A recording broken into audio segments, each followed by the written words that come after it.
que acontece quando um serviço deixa de ser público e passa a pertencer a uma empresa privada. Por exemplo, será que a venda da Eletrobras vai deixar a sua conta de luz mais barata ou mais cara? E a privatização de empresas públicas que gerenciam a distribuição de água e o tratamento de esgoto.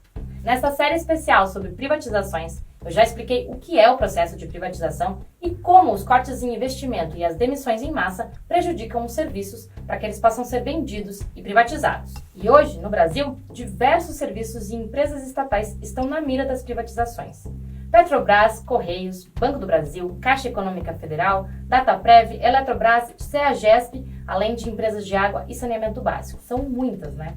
Por isso, neste episódio dessa série, eu vou te explicar como a privatização de alguns desses serviços irá afetar a sua vida na prática, como no valor da sua conta de luz ou até na definição de quanta água você poderá consumir por mês.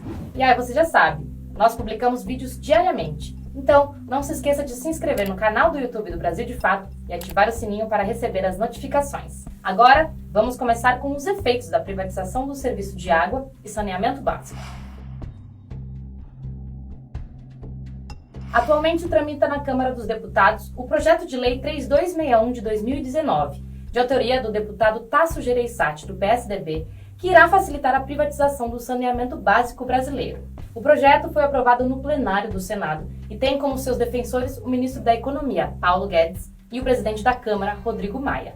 Se aprovada na Câmara, a lei estabelecerá a obrigatoriedade de licitações para a administração do serviço de tratamento de água e esgoto, favorecendo a criação de parcerias público-privadas, as chamadas PPPs. Na visão de Guedes, isso pode trazer dinheiro para os cofres públicos municipais e ajudaria a universalizar o serviço de saneamento básico no Brasil. Ou seja, na mão das empresas privadas, isso possibilitaria que toda a população tivesse acesso ao tratamento de água e esgoto. Parece uma proposta promissora, não é? Mas só parece. Acontece que a estratégia de privatização no saneamento foi aplicada em centenas de cidades ao redor do mundo, em países desenvolvidos e em desenvolvimento. E o resultado foi ruim ou péssimo em quase todas as experiências de privatização de água e esgoto. Um estudo feito pela Transnational Institute apontou que, a partir dos anos 2000, 267 municípios que privatizaram o sistema de água e esgoto voltaram atrás e tornaram o serviço novamente uma responsabilidade das instituições públicas. É o caso de cidades como Paris, Berlim, La Paz e Buenos Aires. E aqui no Brasil, é o caso da cidade de Itu, no interior paulista. Sejam situações de privatizações ou das PPPs, essas mais de 250 cidades enfrentaram problemas muito similares. O principal deles foi o encarecimento dos serviços. A população passou a pagar tarifas mais altas para garantir os lucros das empresas privadas. E em muitas cidades, o nível de inadimplência aumentou, porque muitas pessoas não conseguiam mais pagar a conta. Vejamos o caso alemão. Em 1999, a cidade de Berlim teve 50% do sistema hídrico privatizado. A medida prejudicou tanto a população que resultou em um referendo 12 anos depois, em 2011, definindo a reversão da venda da empresa. E muito dinheiro público foi perdido nisso.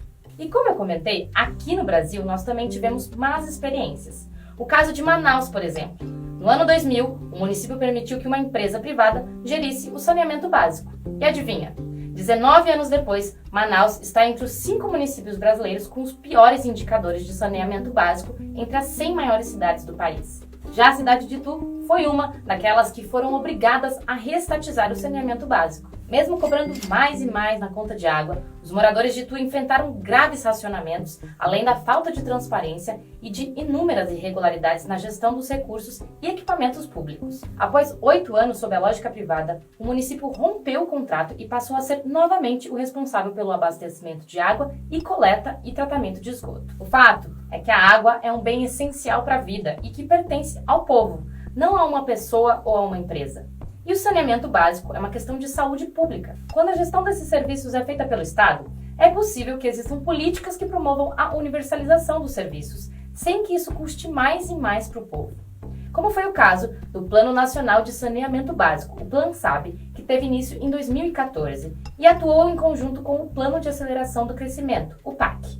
Por meio deles, foram realizadas 337 obras até 2014 e, posteriormente, mais outras 1.760 obras para ampliar o sistema de água encanada e tratamento de esgoto. Somente no período entre 2015 e 2018, foram destinados 50 bilhões de reais para o esgotamento sanitário, beneficiando 3.753 municípios, enquanto outros 24 bilhões de reais foram investidos para levar água para áreas urbanas, beneficiando mais 1.800 municípios. Por outro lado, ao servir ao interesse de uma empresa privada, a gestão desses recursos podem ser determinadas pela lógica do lucro e trazer todos aqueles prejuízos já vivenciados pelos moradores de Berlim, Manaus, Itu, para grande parte dos municípios brasileiros. E é o que poderá acontecer também com a energia elétrica. Por isso, agora eu vou falar sobre os efeitos da privatização da Eletrobras. A sua conta de luz aumentou? Os preços mais altos da conta de energia elétrica já são efeitos do início do processo de privatização da Eletrobras, iniciado no governo de Michel Temer e que segue em curso no governo de Jair Bolsonaro. E na realidade, a venda da Eletrobras pode prejudicar a sua vida de várias outras formas. A Eletrobras é a empresa estatal responsável por 48 usinas hidrelétricas, 112 termoelétricas a gás natural, óleo e carvão, 2 usinas termonucleares, 70 usinas eólicas e uma usina solar. Com isso, ela é responsável por 31% da geração de energia do país e é detentora de 70 mil quilômetros das linhas de transmissão, o que significa 64% da transmissão de energia para as casas e indústrias brasileiras. Além disso, as suas hidrelétricas detêm 52% de toda a água armazenada no Brasil. Isso significa 70% da água usada para a irrigação da agricultura. Ou seja, é uma empresa estatal estratégica para o funcionamento do país. Além do prejuízo na venda por um baixo preço, considerando toda a estrutura e investimentos que foram feitos na Eletrobras, existem os efeitos dessa privatização para a sua vida. Em outro vídeo do Brasil de Fato, a Cris explicou como funciona a taxação de impostos no Brasil, que é feita sobre o consumo, e como isso afeta mais quem ganha menos dinheiro. Você pode conferir o vídeo no nosso canal do YouTube.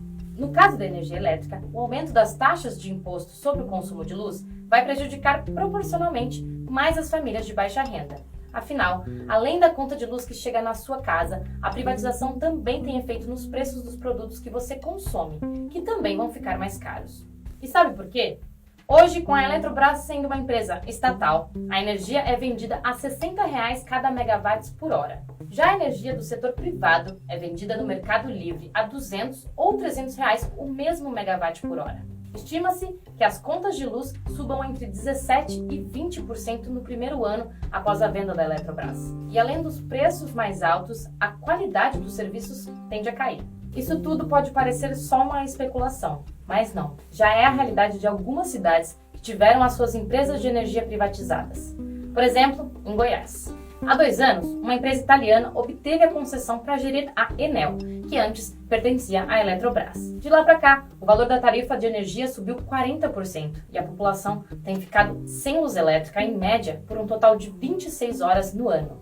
Sendo que o máximo de tempo sem energia para ser considerado um serviço satisfatório, segundo a ANEEL, é de 13 horas ao ano.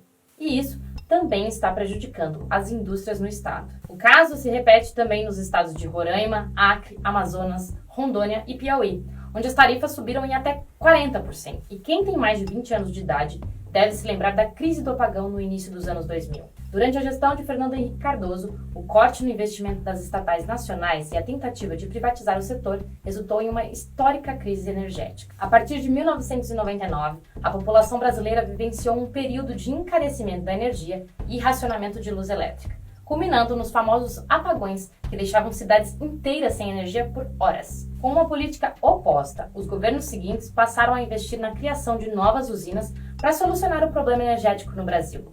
Também foi instituído o Programa Nacional de Universalização do Acesso e Uso da Energia Elétrica, o Luz para Todos, que a partir de 2003 levou luz elétrica para mais de 3.400.000 famílias, beneficiando cerca de 16 milhões de moradores rurais no Brasil. E ainda tem quem defenda que a privatização do setor seja um bom negócio. E pode até ser, mas não para mim ou para você, que sentiremos no dia a dia o prejuízo dessas vendas. Para mais informações, continue acompanhando o Brasil de Fato. Até logo!